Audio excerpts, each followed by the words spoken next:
of the dog bones must have got caught in the hoist a bit. It moved sideways in its strop, and we came off a wave, and that was enough to pop it off. Pretty unusual.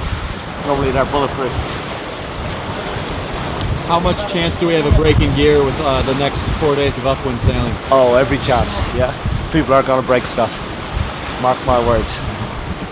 I'm just delighted to be out of China, to be honest, heading for Auckland.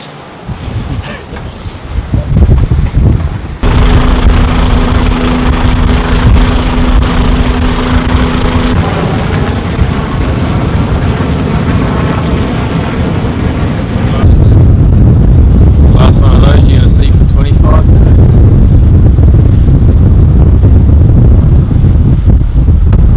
We had a little moment on one of the winches, which in turn broke the self-tailer, which made it a little bit harder for this little jibing jewel on the way down to the Buddha. So we managed to fix it and get away with it, and still in the mix. So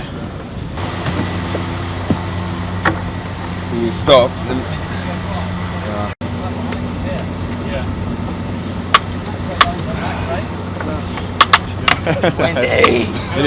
It's nice to be back on board. I miss these guys. 5 minutes. A little bit.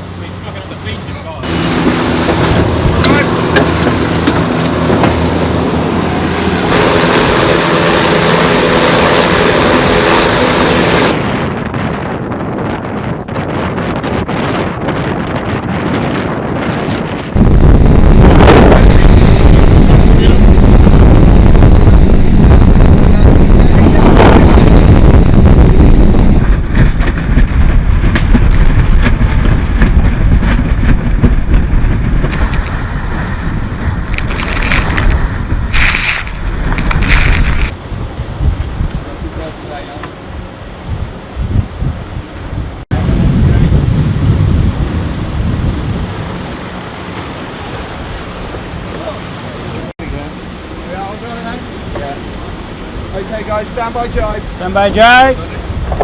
3.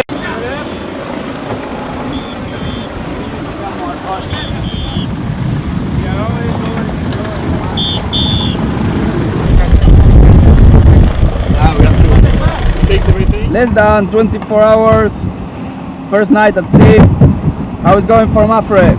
I guess, you know, what leg are we on? Leg 4, weather as expected. Quite a tricky start. Little sausages and then a long run down to the Buddha, where's the turning mark there. I think we lost quite a lot on our way down there, just VMG sailing. You know, I think our boat's a bit more optimised for upwind for this leg, and since we've been on the wind, we've been passing boats quite quickly. But we're on to the J2 now, reefing the main, sort of 25 knots of wind, and you know, lumpy sea, and just sort of making our way upwind now towards the Philippines. Got most of the fleet in sight, so we're in about third, so reasonably happy.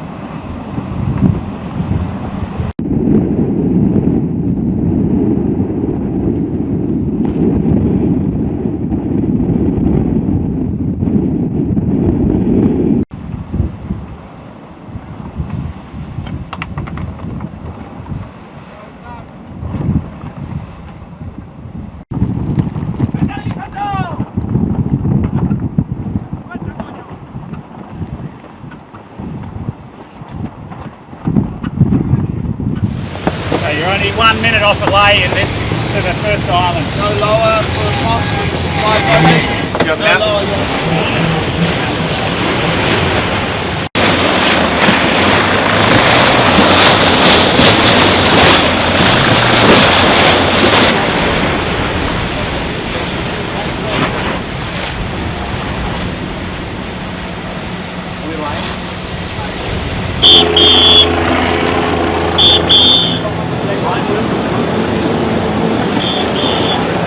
Okay, you still coming?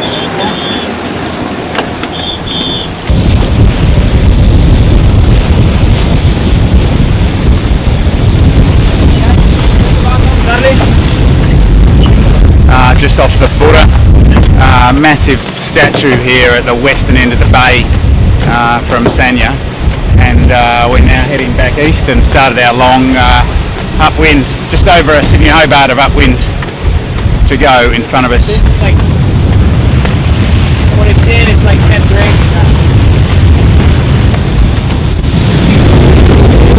Just rounded up by the Buddha and started our upwind trek.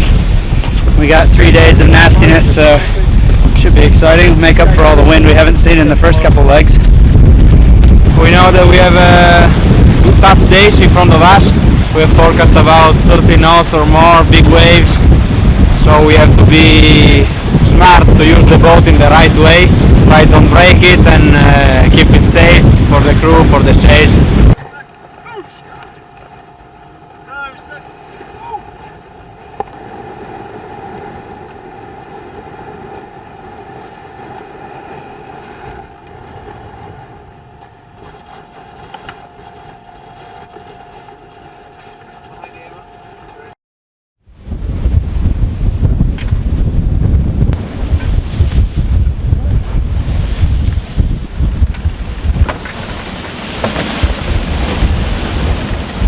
Starting to get these, ugly conditions where you want to go down as fast as possible.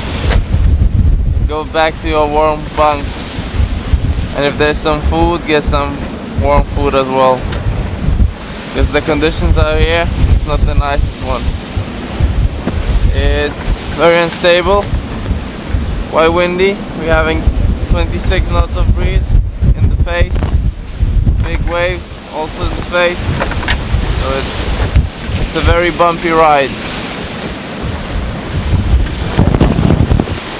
and wet. And if the guys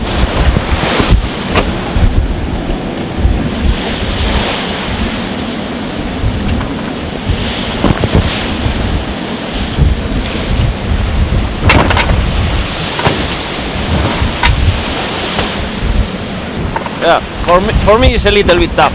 I'm feeling dizzy, so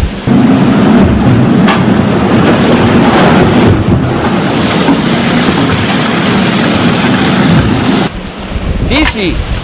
My head is moving around from 2 days ago. So only 1 day more to go, and then hopefully a little bit of reaching. Will be a lot more water on deck, but less strange movement. It will be more surfing waves, which is a lot better. It's really hard. After 4 hours here, you want to go down below as fast as possible. And if other guys are late, that's not the best feeling.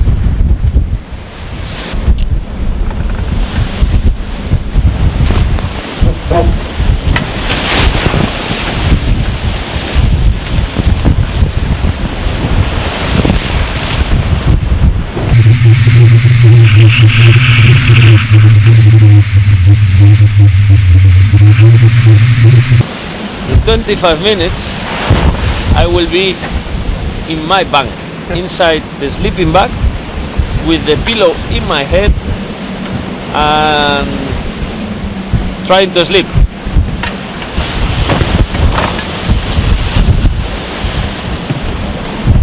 If I could, I will stay in the bank for 3 days, and then when it gets quiet, I jump out. But the bank is awesome. how is the bag? Ah, the sleeping bag. The sleeping bag is like, how to say, you know, a teddy bear? It's something that is taking you like this, and it doesn't want you to go away. It's just catching you, hugging you, and it's very, very good.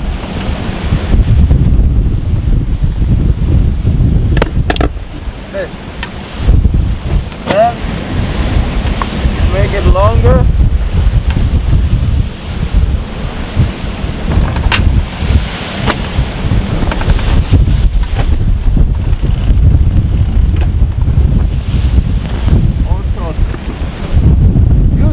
Tell me why you sleep with your foot in the front. In case we hit something.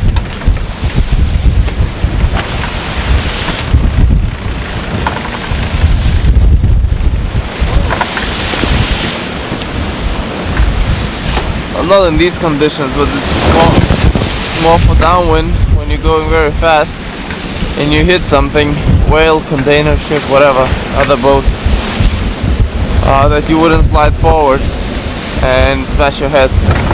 That would break your legs, not the head. That's the reason. Okay. I'm going to sleep yet. You're jealous? Poquito.